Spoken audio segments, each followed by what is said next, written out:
G'day folks. Well, this cube is the Crazy Unicorn Jupiter cube. You can see it's a unicorn type cube. And of course you can't buy this in the shops. This is actually made from a crazy unicorn puzzle. That's it. And you just change the centers, take off this little cap, unscrew that, change the centers. It's incredibly simple and quick. And I've got a video link in the description as to how to do that. So what that means is that for the price of one Crazy Unicorn cube, you can get not only that cube, but another at least 8 Planet Unicorn cubes. And please trust me when I say that the difficulty increase is really good. Like it's a nice progression. So you're going to get incredible value for money. If you also buy the Unicorn cube, which doesn't have the circle parts, then of course you can also make the Crazy Two-Face unicorns by mixing and matching. They're exactly the same size. You could potentially get, for the price of something around $60 at the most, maybe like 46 from some stores, you could get basically 20 puzzles. Fantastic value. I really can't understand why these haven't caught on. They've been out for 3 years. To my knowledge, there's no videos online on any Crazy Unicorn Planet cubes. There's quite a few on Crazy Unicorn, but none on the Planet. So as far as I know, I'm going to be the first to do this. Cool.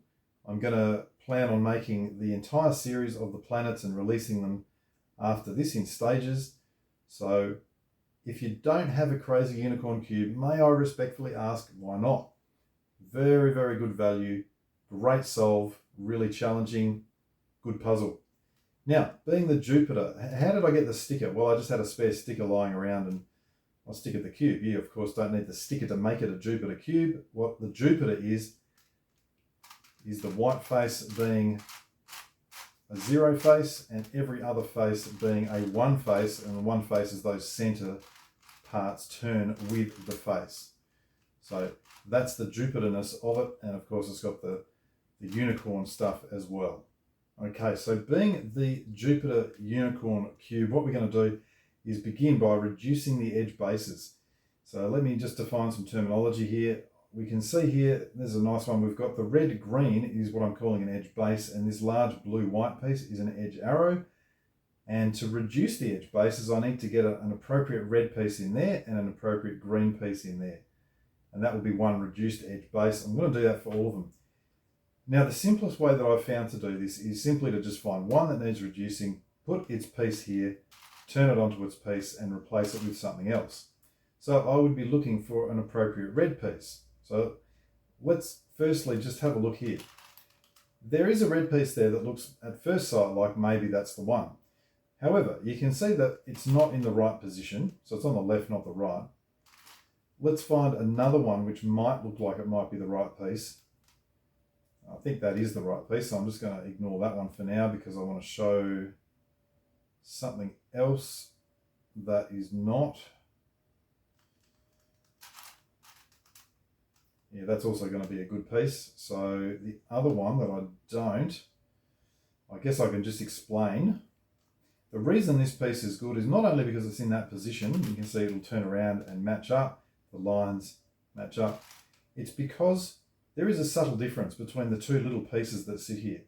So if you look at the red piece, the longest side of that red piece is actually the straight line. If you look at the blue piece, the longest side, if you like, I know it's a curve, but you know what I mean, the longest side of that is actually the curve. And so the pieces that we're trying to match with the edge bases are the pieces that are like this. So for example, that white piece there, the longest side of it is the curvy part. So that's not going to go with an edge base.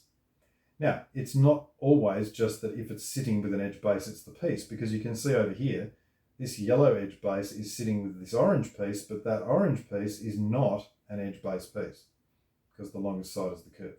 Okay, so with that done, what do? We put an appropriate piece there, turn it on, replace it with something else, and then just go again. Now you can try and set things up so they come back and make what you need them to make. I don't generally do that. It's just as quick and easy to just go, all right, I've got a yellow, where's a yellow piece that I can use? Just hunt around for one. That is not the right kind of piece because it's the longest part is the curvy part. That is, but it's going to be in the wrong position. Just to demonstrate that, if I turn that up to the top, you can see it needs to be over here. That's not. There's only really, could it be this one here? Potentially this is looking good.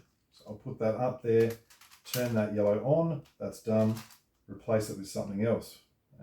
Every time I do this, I would also look just quickly and see, is there some piece up here which I can just turn around already? Looking at that, I don't think there is. So the orange, I'd go and search for an orange piece. That obviously can't be, I'm just looking at it because it's got the curve. This one here, that's the correct kind of piece, but it's in the wrong position. Same with this one, it's in the wrong position.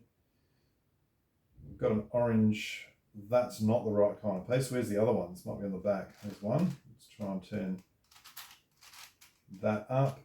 Yeah. Nice. Put another one in. Just having a quick check. Nothing I can see that we can do there. So I've got a white piece here. That one is going to go, well, there might be. In fact, I think it is. Replace. Now, I've got a red one up there, so I don't really want to turn that. So I'll just put another one up there to ensure that that doesn't break. Got a green that I'm looking for now, and let's see what we can find. That's the wrong position. Okay, this one looks good. And the other thing you can also see is that the angle of the edge base, the line that that makes, is at 90 degrees to the line that the circle piece makes if it's on adjacent faces. So when I turn it round, it matches up nicely. Okay, nothing good there, so we'll keep going. Any of these we can use, of course. So there's a white, let's find possibly this one. Yeah, I think that does look good. That's good. Now, this one, that is done. That almost looks like it's done, but you can see it's actually the wrong type of piece. So that still needs to be reduced there. Okay, I've got a green. So there is a, that's, no. Normally have a quick check on the bottom as well. That's the right kind of piece, wrong position. No. Yes, possibly. So I'll just turn this around to there. Okay, here's another thing. If the lines match and they're on opposite faces, they will also be the correct match. All right, now this red, I've just turned this one up, this red will turn around to that piece there, so that is good, and it also happens to make that one, which is even better. So I'll replace both of them with something else. Do I have a white here? No, I do have that green piece that can come around to here though, so I'll do that. It does start getting a bit easier now as you get down to lower numbers of pieces. That white is good to go. Put the yellow up there. I've got an orange here which will match there. Now when I run out of pieces that, you know, to replace this with, I'd probably just, all right, let's turn the bottom or have a look on the bottom, or use some piece on the lower layer to replace it, like that one. Nothing obvious that I can see there. That white's done though, so I've got to replace that one as well. Okay, I've got a green and a green. Oh, and a blue and a blue. Look at that. Now this, I also said that one needed to be reduced still. Let's have a look at the bottom. There's one here, so I can bring that up to the top. Now, yeah, that yellow will go there. What can I replace that with? The bottom all looks good except for this one. Okay, so then I've got a yellow and a yellow here. And I might replace that with this last one on the bottom layer. I think everything on the bottom now is done. Yes, it's reduced. Let's have a look what's going on the top. I have No. Yes, that blue. That's nice. Okay, now I've got to replace with bits in the middle, so that one will work. There's an orange which I can match around to there, and it will be getting trickier to find pieces to replace it with. Now that red has also matched. Let's have a look. Yep, bottoms are done. Are all the middles done? They are. So I'm now up to the point very quickly. I'm actually down to kind of 2 or 3 to go. In this case, it looks like I've actually only got 2 to go, and it appears to be a swap. Well, it's not a swap. There's a couple of ways you can approach this. Probably the easiest way, I guess, is just to turn this around so that they are on opposite faces like that. And then on the other faces, make sure that you have 2 pieces that are identical and on opposite faces. For example, I'll put 2 yellows there like that. So when I turn the orange and the blues, the yellows will also match and not break them. So that's if you have 2 pieces. If you have 3 pieces remaining, in fact, let me set up for that. Well, we've got 3 to go here, this one, and this one. Now, one way you can do it is just to actually cycle them home. The other way is to place those 3 pieces on the top and then just see which direction they're going. So the yellow is going to go to there, the orange is to here, the green is to here. Now you could use a soon, I'll just throw that out there. The other way, you can notice that this is a green outer, this is a green inner. So what I need here is a complete green piece to finish things off. So if I find that one, I think this one here will be the right one. Yeah, that's in the right position and it's complete green. When I turn, it does the 3 that I wanted, plus it keeps the other one done. So that's, you know, as hard as it gets. There's nothing really more that can happen there. And that is the edges reduced. Now, what I'm going to do next is I'm going to solve the edge bases, not to finally solve them, but to check whether I have a swap of edges. So I'm going to really quickly just put the edges into position as I would for a normal 3x3. Won't take too long with this because I think it's fairly straightforward to most people. If you're attempting a crazy unicorn Jupiter, I'm assuming you know how to solve a 3x3. I guess the only thing I'll say is clearly I can't turn the white face, so I'll need to just take it down to the bottom and ensure when I put it on that my side face is correctly oriented. So that's the white green. The white red that belongs up there. There's a white orange. And I'll need, oh, that's all of them, is it? Now you'll notice the white blue's there, but it's not oriented correctly. So I can bring that down, turn it off, twist the face, put it back on, and complete. And that's your white cross done. And you'll notice that even around here, things are starting to look kind of nice, and we can actually turn that corner now. That's one of the nice things about getting the edge bases in. Okay, let me solve 3 of my middle layer edges.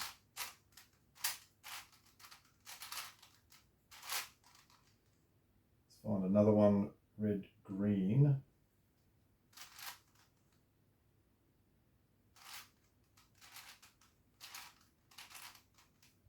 And then orange, green. Okay, that's 3 in. I'll use this one to place the back 2 here like I would for a normal cube. Again, the only thing being I've got to check that my yellow face is correctly oriented before I start, because that center can turn around. It is correctly oriented here, and you can tell because the arrow, all 3 of these centers will point to the single corner. So if you have it like that, that's not going to happen. You're going to have a lone arrow pointing to some corner. All right, so the yellow green and the yellow orange, I'll just flip over the yellow green first of all. And the yellow orange belongs there. So let's put that one in. So I've got the 2 back edges done. I've got only 3 remaining, and there will be some kind of 3 cycle or a swap And if we look in this case, I've got red, blue to here, yellow, blue to here, red, yellow to here. So in this case, I actually have a 3 cycle. What I want to show you is how you'll see the swap. So I'll set up for that now. Okay, so in this scenario, what we've got is the blue, yellow in its position. It's flipped, that's okay. But we've also got the orange, blue and the orange, yellow, which clearly need to swap. So that is 2 swapped edge bases, and we've got to deal with that. Now on a Rubik's Cube, what we would do would be to turn the yellow face 1 turn and then resolve those edges. And we could resolve the edges, but you can see that it's actually knocked the center out because the center has orientation. So we can't do that. The only face we can turn is the white face. So we turn the white face 1 turn. Now, having done that, what we want to do is now use this white face to replace the white edges. And so first of all, I'll just bring this one down to the bottom as a 3rd edge, and I'm going to cycle these 3 edges around. I'm turning the white face 1 turn there, and then I undo that. So the fix remains in place.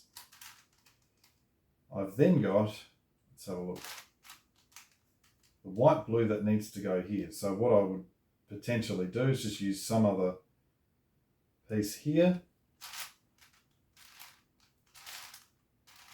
like that. That's placed the white blue into position. And I've now got a white orange that needs to go here.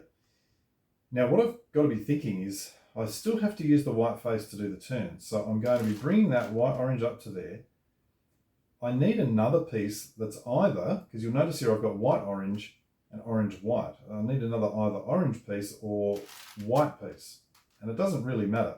The really obvious one is this one here, because that's definitely the correct piece that's going to match. So what I'm going to do is cycle white red to here, orange to here, and the white orange up to here. And this is just going to remake these edge bases. Okay, that's all done. Now you might say to me, well, hang on, the white orange and the white red are swapped. Precisely, that's exactly the thing that we've just accomplished. We had a swap up here, now we've got a swap here, we've got 2 swaps, the universe is spinning on its axis again. How do we get these back into position? Well, we just bring them down to the yellow face, turn like that, and put them back up. So the white cross is done again. We go up and have a look at the middle layer edges. That's our 4th. Have a look back here. That's done. Place the white green. And we're now going to be back to a situation where we have 3 edges in some kind of 3 cycle. So you remember we had a swap of 2 here. That has fixed that issue, and it's not going to come up again. Now this particular 3 cycle, it's got all 3 edges turned into their position and are flipped. So what I do in this case is do a 3 cycle which doesn't turn them into their position. So instead of the orange blue going to here, I'll turn it over to here.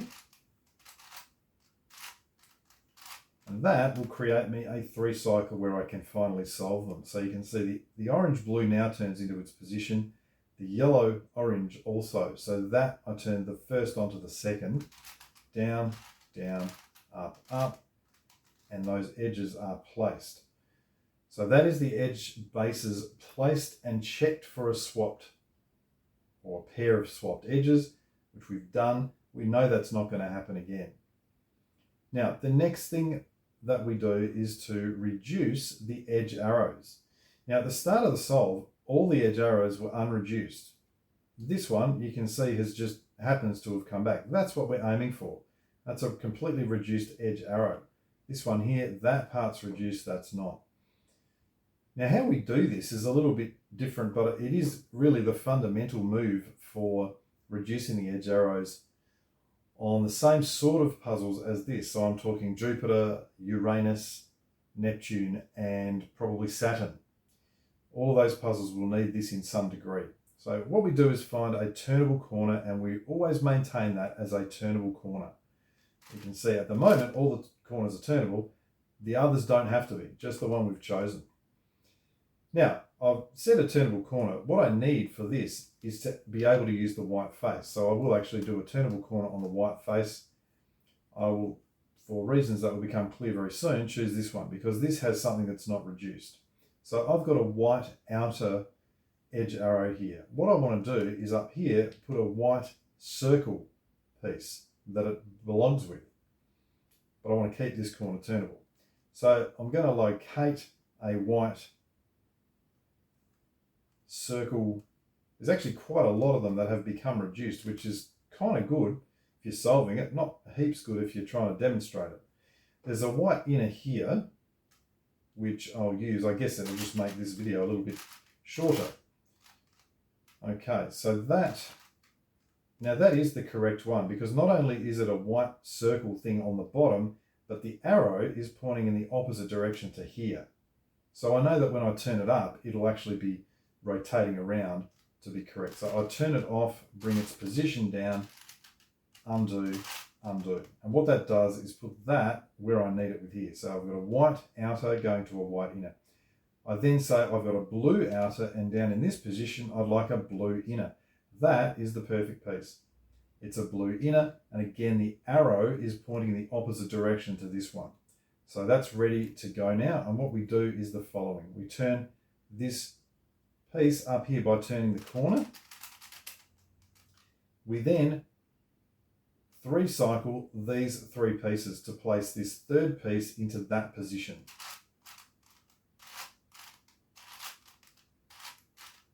Like that. We then undo. So we undo the corner turn and undo the face turns. And you'll see that that white edge arrow has become reduced. The blue has become reduced, and we've got a new one here that we can start building. So we've got a green outer, we need a green inner sitting there. That's not, because the arrow is going to be pointing in the wrong direction. Let's find another one. Oh, that one there, I reckon. So, yeah, so that's the correct one. Now, it needs to be on the bottom, so I could flip it. The other thing I can do is actually just turn it up like that. So as long as I keep this corner turnable, that's all that matters. Now, you'll notice they've swapped, and I'm running out of pieces because for some reason they've all reduced. I've got the green to there. I need the blue going to a blue inner, but I also probably need a blue outer to go here. So that is the correct piece that's going to do this as well. So I'm ready to carry out the sequence. Turn the corner, bring the third piece up, undo the corner,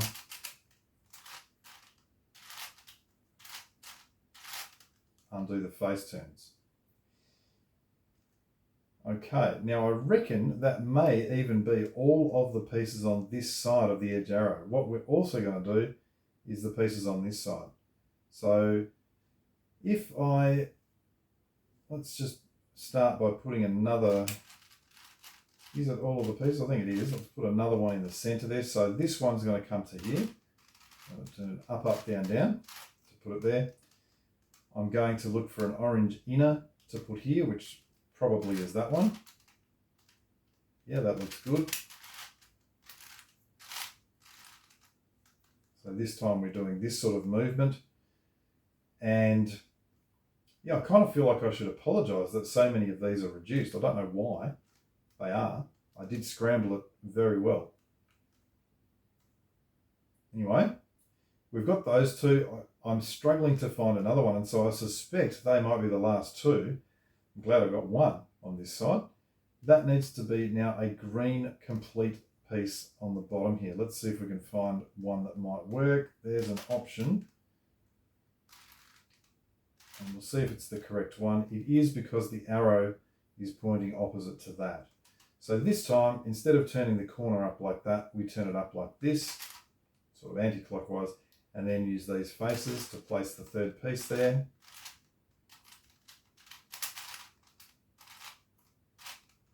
And we undo our corner turn and undo the face turns. Okay, you can see it's exactly the same sequence, just going up in a different direction. Having a quick look around, that actually is all of the edge. Oh, I don't think I've ever had that. I've solved this a number of times. Obviously, this video was not meant to be super long. Okay, so that is the edge arrows. There's actually nothing more to it. You're never going to end up with anything harder than two pieces at the end like that. to do. We've got all the edge arrows reduced. What do we do next? Well, we're going to solve the triangles. Now, to solve the triangles, we need to be able to turn them on a corner. You can see that one turns because that was our turnable corner. This one does not. And so what we're going to do just before solving the triangles for the final time is to solve the edge bases. Put them in position. They are not going to be unsolved after this. So I will do that in exactly the same way as I did that earlier. Red, green, green, orange. Yep, they're all in. Let's just do the last couple. Yellow, green. It's got to go to the back. Okay, they're all in. As I said, we won't get a swapped edge or anything like that, so that's good. Now, all the corners are turnable, theoretically. There we go. Every single one can be turned, and what we want to do is just begin by solving any white triangles that are not solved. We can't turn the white face as we do this, so here's one here. I'll put it onto the green face, and I'm going to turn the position of the triangle down onto the green face, then turn the triangle onto its position, and then undo and undo. And I undo all 4 moves, or I do all 4 moves, so that the edge bases return to where they should be.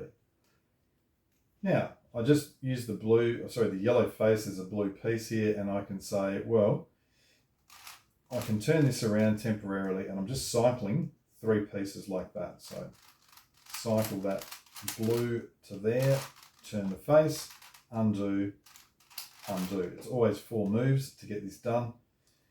Now I had a setup there, I think. Did I? No, I had the yellow face. I can sort of turn that as I want, but I normally try and keep it in its correct position. Now I've got the orange over here. I'll place it in this position. So I'll just temporarily turn that up, position onto the yellow face, turn the face, undo corner, undo face, and then undo setup. Here's a green, put it down the bottom.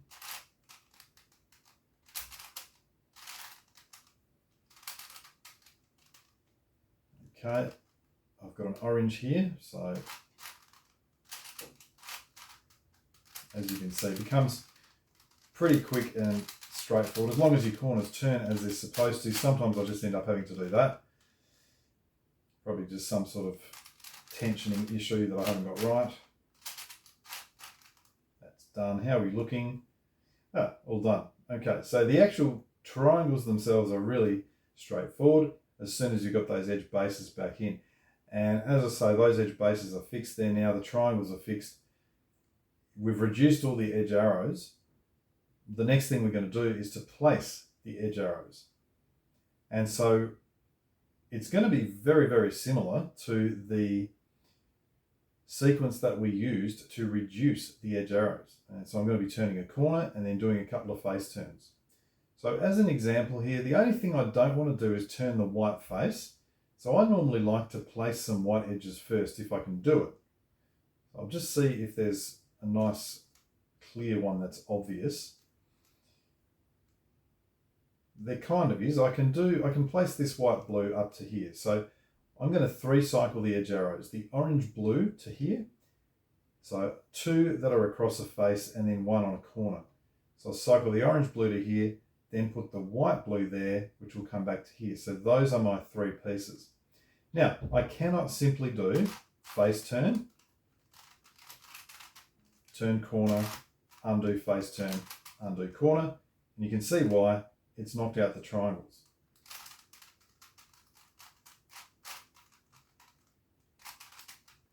So, in order to deal with this, the first thing I need to do is, so what's the direction of the pieces? Well, the blue-orange is going here first. So I need to turn the faces first. To get that to here, and to keep the triangles where they are,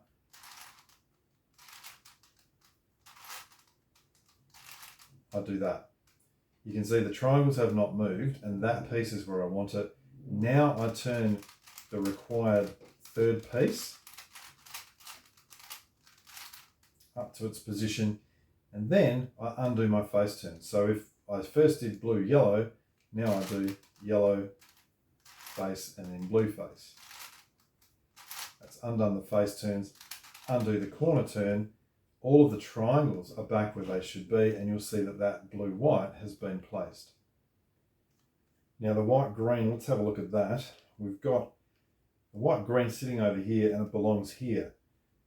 Now what I would really like normally is to have the white-green sort of close to here. So what I can do as a setup is simply turn it around to there, and I've then got it much closer to here. The other issue that you'll notice is that this green-red is sitting already placed, and it'd be nice not to knock that out if I could avoid it. So what I can do is do a setup of this corner just to turn it around so that I do have another piece here. So if I do that, I'll turn this orange-yellow around, and then I've just got to think, well, the white-green has got to go to the orange-yellow. So I'll turn that around there first. It can get a little bit tricky just remembering if you do a corner setup, the white-green's got to go there, and then that is my third piece, the red-yellow. So because I'm turning like this, that's my face turn first.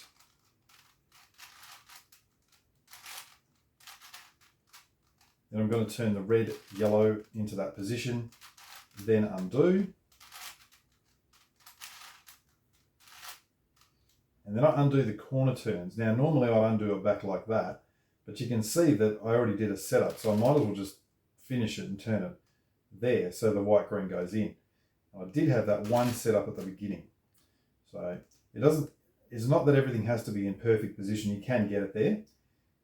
Now let's have a look at here's another example of how I can do a setup to do the white-red, which needs to go in there. I would actually turn this down onto that position first of all. That's where the white-red belongs. And now I've got two on a face, and I can actually use one of these as my corner turn. So if I think the white-red's going there, what I would then do is say, well, this is actually an orange-yellow. So if that's going there, the orange-yellow is coming back to one of these. The one it would make sense to come back to is this blue-red, because then it will get the orange-yellow done. So now I know blue-red to there first, and so I'm doing a corner turn first. Now I replace it with the orange-yellow. Undo my corner turn. And undo the face turns, which I think now are orange face and green face. And that's finished, and the only thing is this setup that we had at the beginning, which will therefore place that white-red. So I like getting all the whites done first. I can kind of turn it over and go, all right, all the other corners will be yellow face stuff. So there won't actually be that many left to do now. So let's have a look, see if we can find something that's sensible. Let's have a look. I've got a yellow-blue that can go across the face to here, and then the blue-orange can go here. So I could do something like that, or else I could go potentially, is there anything else that's logical? This is a good one because this will be yellow-blue to here, and the yellow-green will place there. Now the only problem with that I'm going to foresee is if I do that, I'll have all of the yellows done except the yellow-red. It may make it tricky to get the other pieces done, but I'll do it anyway.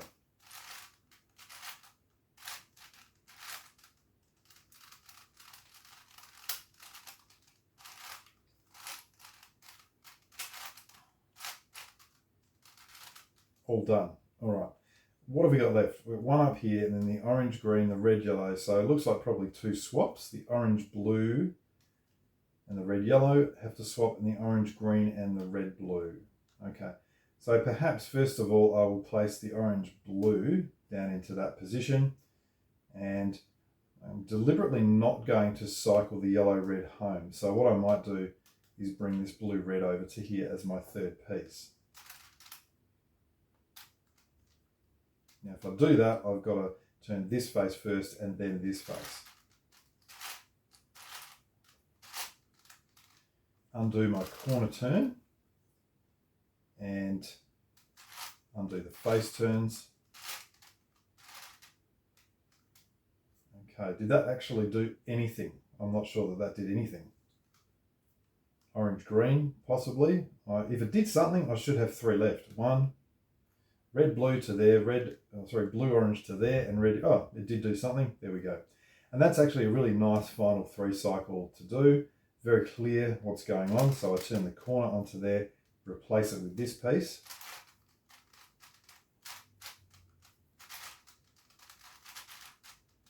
Undo my corner turn and undo my face turns.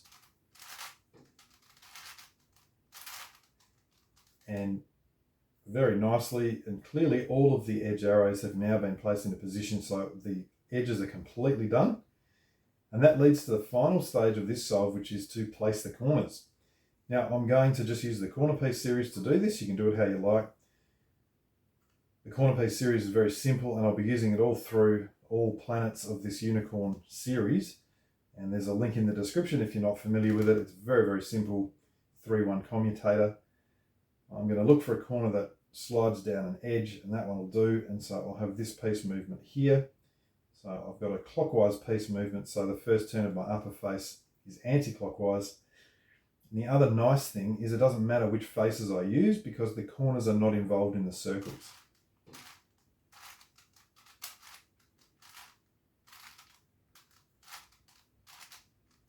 Okay, that's there. You can see everything has come back, even though I've combined, a 0 face and a 1 face. No issues there whatsoever. I'll find another one. I've got a yellow, orange, blue that can go across a diagonal. So I'll have piece movement like that. So this is anti-clockwise piece movement, and so I do a clockwise upper face turn to begin.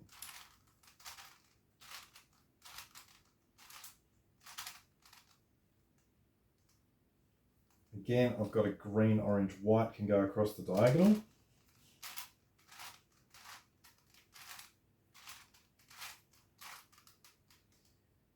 I've got a yellow, a red, blue, yellow can go across to there.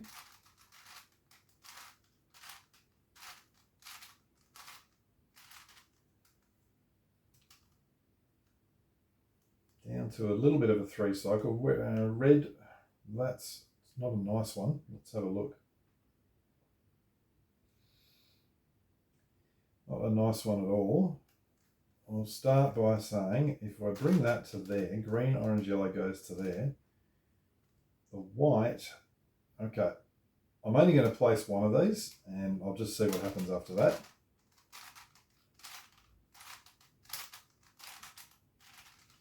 I place that one there. We'll bring this back, and I've got now the final 3 corners on that face. Now, at a point like this, you're kind of looking and saying, well, do I have a single twisted corner? Because that, of course, can still occur. I've got one that twists clockwise, one that twists clockwise, one that twists anti-clockwise. So we are going to have a single twisted corner. What I'm going to do is just twist both of these into position initially using a pretty standard corner twister. This one goes around like that. So I'm going to turn this face first, and I'll do 2 up, up, down, downs to turn it into position like that. Move the other one there and do the opposite.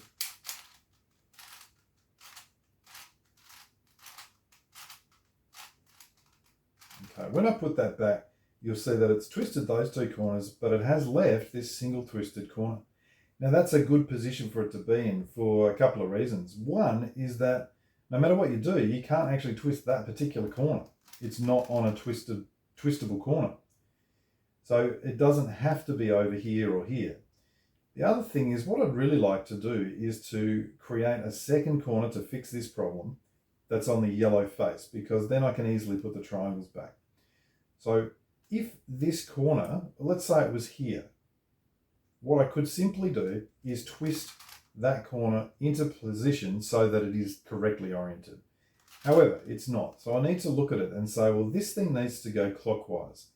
I therefore need to create another corner that needs to go anti-clockwise. And in order to do that, I'm going to twist this corner clockwise. Now, when you look at it, you'll see, so now that's going clockwise, that's going anti. That will restore things to normal, and I'll be able to eventually twist both those corners back as I need them. However, you can see clearly that it has disrupted stuff. The reason I've left this to the end is because it's pretty easy to get these things back. The first thing I'm going to do is just replace my triangles. So I'll get the red one into there first, just using exactly the same technique that I used previously. And that's back in, and that'll leave me this blue to get back to here.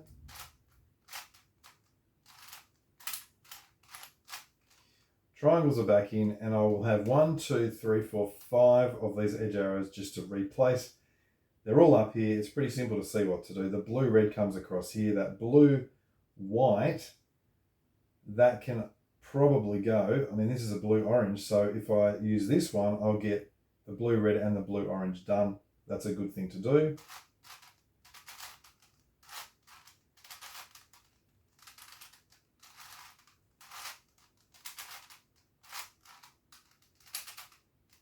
And that, of course, having done those two, we'll just leave 3 more, the blue-yellow to the yellow-red to the blue-white.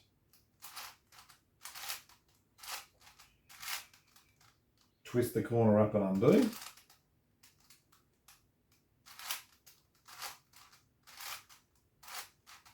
And then undo the corner twist, and all of the edge arrows are back, so that's dealt with that. Now we've got 3 corners. If we look at them, that's going clockwise, that's going clockwise, that's going clockwise.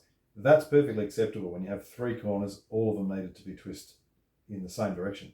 So I can deal with these in the one sequence now. I'll just twist this one clockwise first.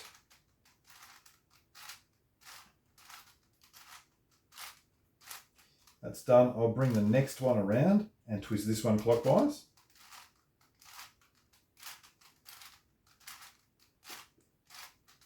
And finally bring that third one around and once again twist this clockwise. And what this is going to do is bring all of the other edges and corners back into position, and everything is complete. So that is the Crazy Unicorn Jupiter. As I said, that is sort of the foundational cube for half of the rest of them. And even though it is more challenging than a Crazy Jupiter, it's still not too bad. It's a really nice entry point. As I've said a few times, I do strongly recommend you get this puzzle and make your own Crazy Unicorn planets. I'm looking forward to doing some more videos on these in the future. That is the Jupiter solved, and thanks for watching.